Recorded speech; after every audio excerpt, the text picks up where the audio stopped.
नमस्कार मित्रांनो, मी गोपाल दाखेबळे. मित्रांनो, शेतकऱ्यांसाठी अतिशय महत्त्वाची बातमी घेऊन आलो आहोत. मित्रांनो, सप्टेंबर, ऑक्टोबर आणि नोव्हेंबरमध्ये झालेल्या अतिवृष्टीमुळे शेतकऱ्यांचे जे बाधित क्षेत्र आहे या बाधित क्षेत्रासाठी अतिवृष्टी अनुदान जे आहे ते मंजूर करण्यात आलेलं आहे. मित्रांनो, यामध्ये तुमचा जिल्हा आहे का नाही हे मित्रांनो तुम्ही बघू शकता. याचा जीआर सुद्धा मित्रांनो आलेला आहे. या जीआर बद्दल आपण सविस्तर माहिती आजच्या व्हिडिओमध्ये पाहणार आहोत. तत्पूर्वी आपण चॅनलवरती नवीन असाल तर कृपया चॅनलला सबस्क्राईब करून ठेवा. अशाच प्रकारची माहिती आधारित व्हिडिओ आपल्यापर्यंत पोहोचत राहतील. तर पाहूया मित्रांनो या संदर्भातली सविस्तर माहिती.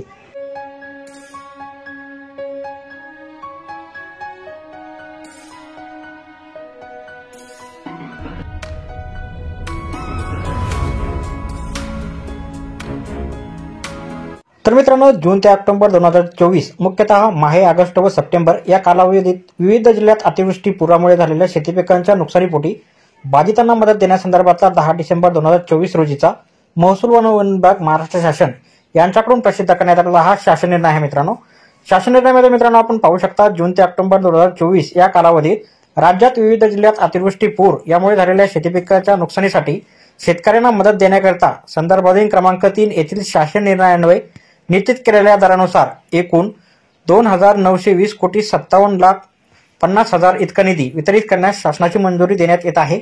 मित्रांनो, या शासन निर्णयासोबत जोडलेल्या प्रपत्रात दर्शविल्याप्रमाणे उपलब्ध तरतुदीमधून अथवा आवश्यकतेनुसार पूर्वनियोजनाद्वारे तरतूद उपलब्ध करून घेऊन कार्यासन म11 यांनी हा निधी जो आहे तो वितरित करायचा आहे. मित्रांनो, या सूचित केल्याप्रमाणे 24/1/2024 अन्वये सूचित केल्याप्रमाणे डीबीटी पोर्टलद्वारे लाभार्थ्यांना थेट त्यांच्या बँक खात्यात वितरित करण्यात येणार आहे आणि सोबतच्या प्रपत्रामधील सर्व लाभार्थ्यांची माहिती ही विहित नमुन्यात काळजीपूर्वक तयार करून संबंधित अधिकाऱ्याने ती संगणकीय प्रणालीवर भरून मान्यतेबाबत नियमानुसार कार्यवाही जी आहे ती करायची आहे.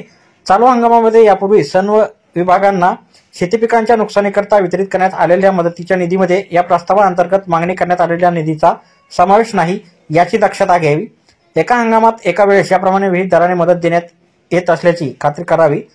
त्याचबरोबर मित्रांनो, दिनांक 1/1/2024 नुसार जिरायत पिके, बागायत पिके व बहुवार्षिक पिकांच्या नुकसानीसाठी मदतीच्या विहित दरानुसार जास्तीत जास्त 3 हेक्टरच्या मर्यादित जी आहे ती मदत असणार आहे. मित्रांनो, कोणत्याही लाभार्थ्यांना मदत देताना द्विरोक्ती होणार नाही. म्हणजेच मित्रांनो, कोणत्याही लाभार्थ्यांना मदत देताना 2 वेळेस हा लाभ मिळणार नाही याची जबाबदारी जी आहे ती तहसील व जिल्हाधिकारी कार्यालयाने कटाक्षाने घ्यायची आहे. मित्रांनो, वरील निधीचा खर्च करताना सर्व शासन निर्णयातील सूचनाचे नियमाचे काटेकोरपणे पालन करणे आवश्यक आहे. ज्या प्रयोजनासाठी हा निधी मंजूर करण्यात आलेला आहे त्याच प्रयोजनासाठी तो वापरायचा.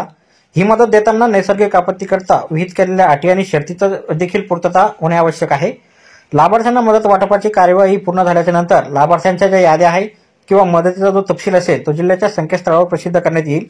या आदेशाद्वारे तसेच यापूर्वी वेळोवेळी निर्गमित केलेल्या आदेशाद्वारे नैसर्गिक आपत्तीमध्ये शेतकऱ्यांना दिलेला मदतीचा बँकांना कर्ज खात्यात अथवा अन्यथा वसुलीसाठी वळती करू नये याकरिता जिल्हाधिकारी यांनी सर्व बँकांना आवश्यक त्या सूचना ज्या आहेत त्या निर्गमित कराव्यात. त्यानंतर मित्रांनो, आपण इथे पाहू शकता, जून ते ऑक्टोबर 2024 या कालामध्ये अतिवृष्टीपूर आणि शेतीपिकाच्या नुकसानीकरता वितरित करायचा जो निधी आहे त्याचा तपशील तुम्हाला इथं दिलेला आहे. इथं पाहू शकता, जिल्ह्यांची नावं सुद्धा तुम्हाला दिलेला आहे आणि प्रस्ताव कधी पाठवलेला होता तो सुद्धा दिलेला आहे आणि कालावधी तुम्ही पाहू शकता, कोणत्या महिन्यात अतिवृष्टी झाली ते सुद्धा इथं दिलेलं आहे.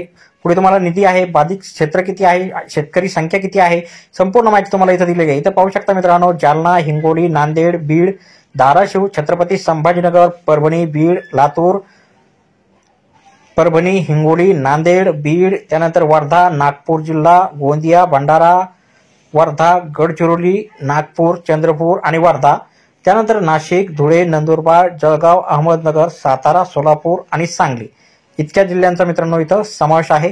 तर मित्रांनो, या सर्व जिल्ह्यांना जे आहे ते नुकसान भरपाई भेटणार आहे. लवकरच मित्रांनो शेतकऱ्यांच्या केवायसीसाठी याद्या येतील. केवायसी करून लवकरच त्यांच्या खात्यात ही रक्कम जी आहे ती वितरित करण्यात येईल.